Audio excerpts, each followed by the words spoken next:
E adesso invece parliamo di Friulano. Fra poco ci potrebbe essere a disposizione di tutti un corso anche sulle piattaforme online. Ci spiega tutto la nostra Luciana Ildefonso, che è di nuovo in esterna. Per un collegamento, ben ritrovata Luciana.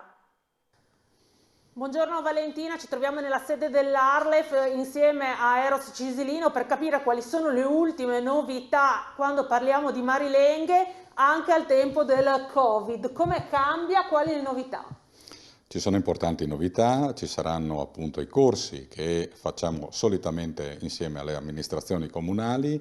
Nel 2020 sono stati organizzati 12 corsi anche in presenza, ma quest'anno abbiamo pensato appunto di trasportare tutto online. Ci baseremo su due piattaforme, Zoom e Moodle, che saranno importanti. Le lezioni saranno divise in 10 lezioni su Moodle che saranno asincrone, mentre le altre 3 saranno sincrone, quindi con la partecipazione di tutti gli studenti su Zoom, dove si potrà anche interagire.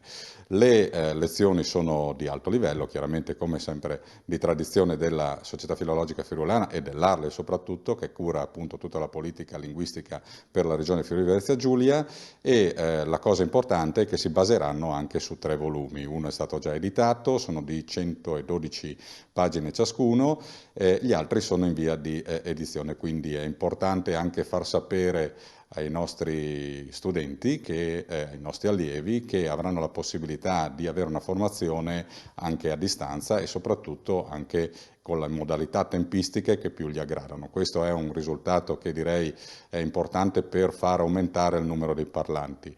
L'Arlef si spende sempre, e anche chiaramente la Società Filologica Friulana, sostenute dalla Regione Friuli-Venezia Giulia, si spendono sempre per questa attività, che è quella di incrementare il numero dei parlanti e soprattutto parlare e scrivere sempre meglio in friulano.